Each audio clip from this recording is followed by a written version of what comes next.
I feel like your two Iowa teams left a mark on women's college basketball, but also women's basketball at large. Is that like kind of crazy to think about? Like you were a part of something that was a catalyst for this like larger growth. I had heard about this Caitlin Clark, and I was like watching videos of her just like having like 40 points, like averaging 1 million in high school. And I was like, oh, this girl thinks she's gonna come here and rule the world, you know, like whatever. It's gonna be, you know, whatever. And there she did, came in right away and ruled the world. And I was like, all right, here we go. I just remember you have that summer before, and she was doing things that I had never seen anybody do before. And as a freshman to come in and have that kind of confidence, like not everybody has that. Like I was like, oh, I haven't really seen anything like this. And so we knew she was going to be outstanding. And then, at the beginning of the year, we had some big wins, and there was highs and lows that year for sure. But, you know, it took us a little bit to figure it out. But it obviously turned out better than I could have ever expected or thought. What if your dream was slipping away right before your eyes? Imagine being a college basketball star, helping your team reach back-to-back Final Fours, only to find yourself buried on a WNBA bench, watching your career fade game by game. That's exactly what happened to Kate Martin, the former Iowa Hawkeye who was the heart and soul behind Caitlin Clark's historic run. But this isn't a story of defeat. It's a story of resilience, friendship, and a phone call that changed everything. Kate Martin's journey from Iowa Magic to Vegas, struggles to a Golden State rebirth, is one of the most inspiring comebacks in women's basketball. Stick around to hear how Kate bet on herself and why her move to the Golden State Valkyries isn't just a team change.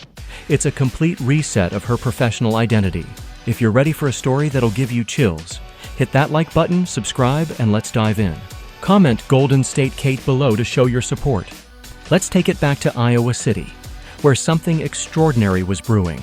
Before Caitlin Clark and Kate Martin arrived, Iowa women's basketball wasn't exactly a national powerhouse.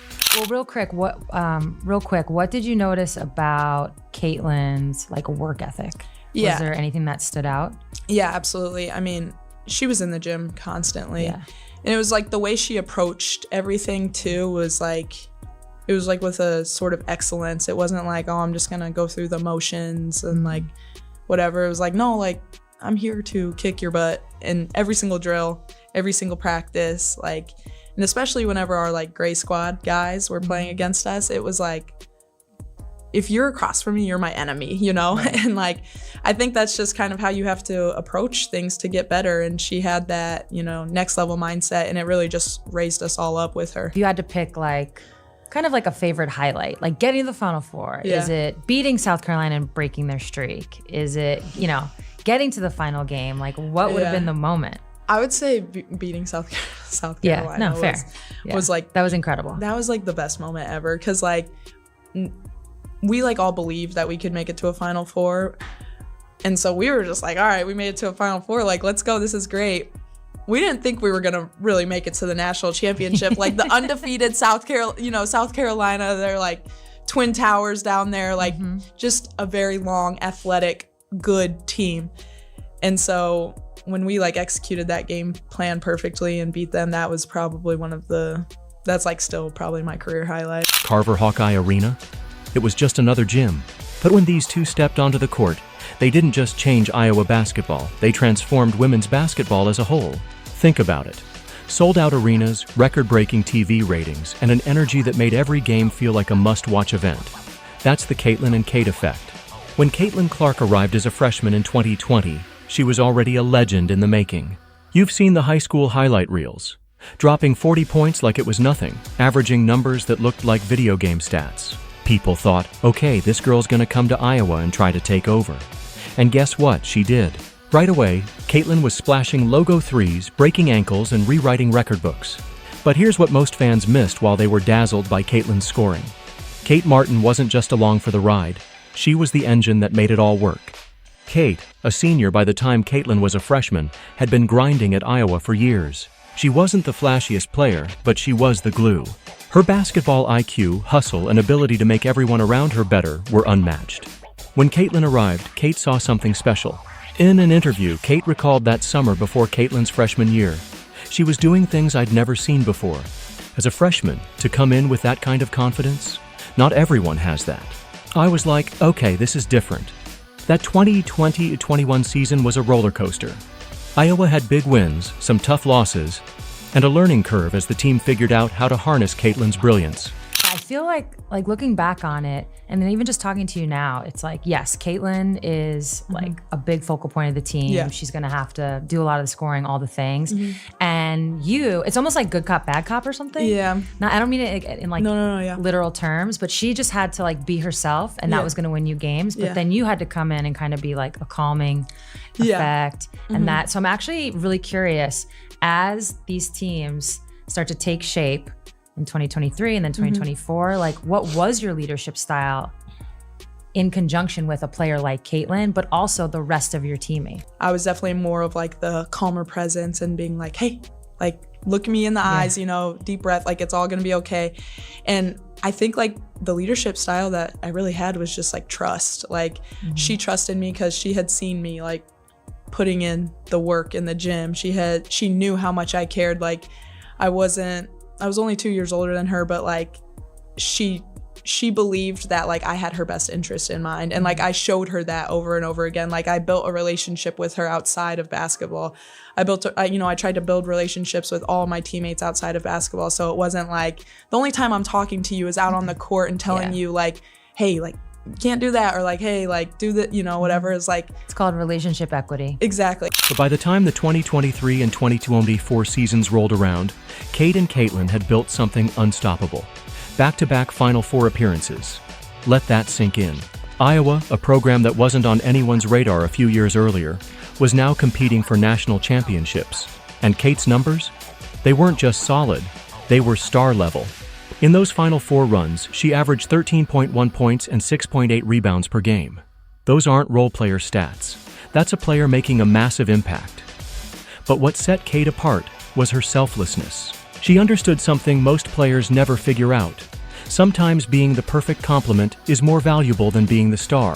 While Caitlin was dropping 40-point games, Kate was setting bone-crushing screens, grabbing offensive rebounds, and making the smart plays that created space for Caitlin's magic. Watch the tape from the 2023 Final Four game against South Carolina. That's Kate's career highlight for a reason. South Carolina was undefeated, a juggernaut with size, athleticism, and a perfect record. Iowa, they were the underdogs. But Kate executed the game plan to perfection, providing what she called a calming effect next to Caitlin's intensity. She made the hustle plays, the extra passes, the defensive rotations that gave Iowa the edge. When the final buzzer sounded, Iowa had pulled off one of the biggest upsets in NCAA history. Kate said it best. Beating South Carolina was incredible. We believed we could make the Final Four, but to take down an undefeated team like that, that's still my career highlight.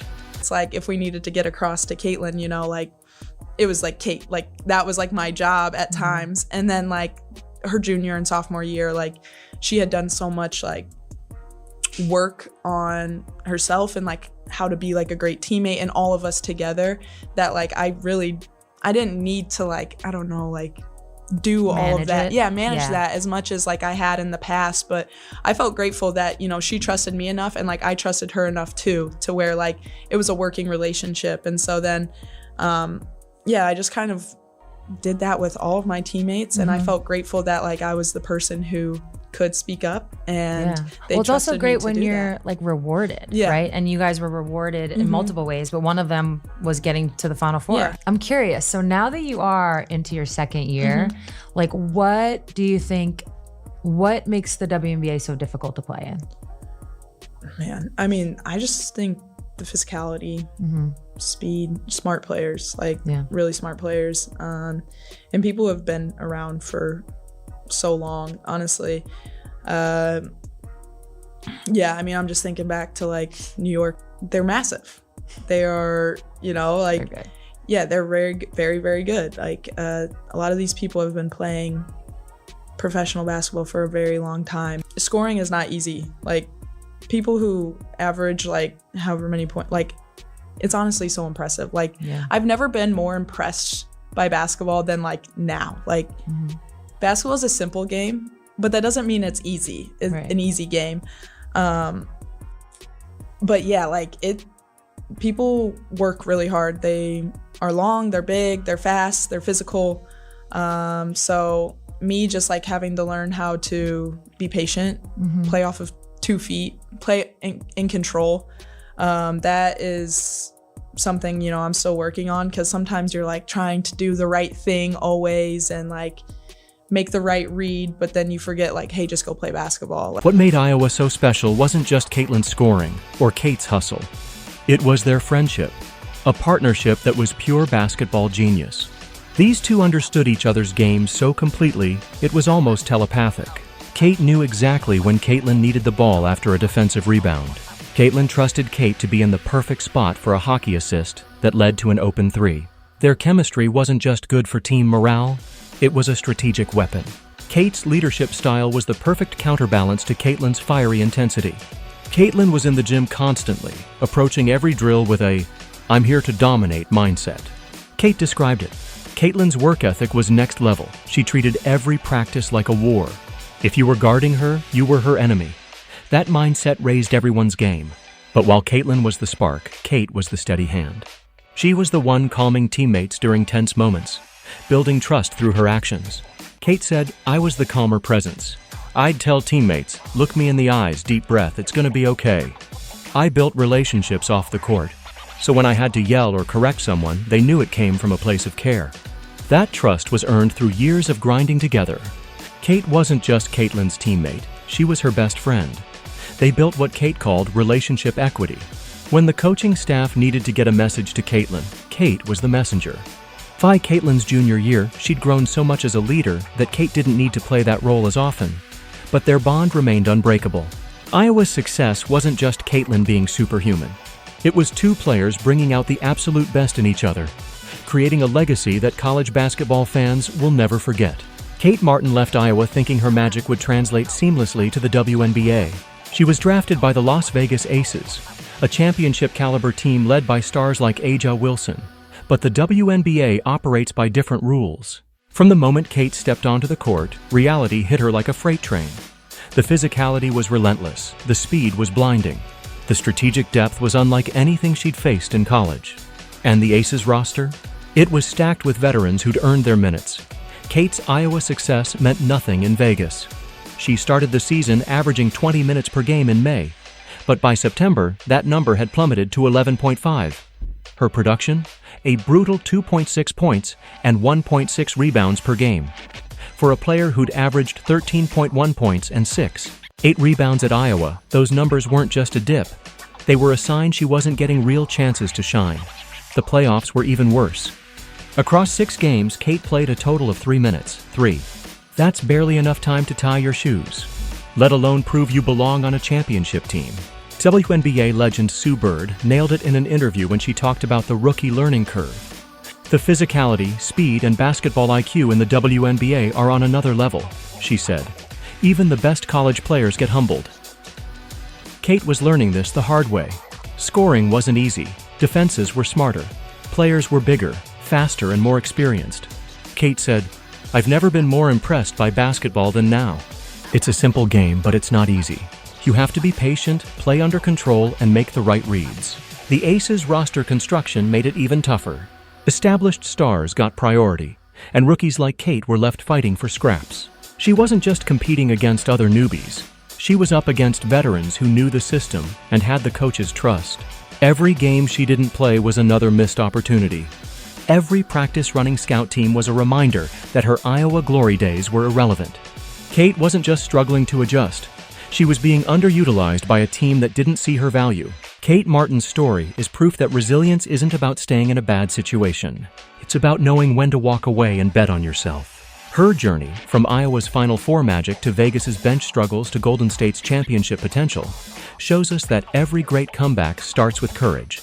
The WNBA is full of players who found success after changing teams. Kate's expansion draft selection gave her a clean slate and a real shot to shine. The next time you watch Kate ball out for the Valkyries, remember, she's not just playing for herself. She's playing for every dreamer who's been counted out, every underdog who needed one more chance.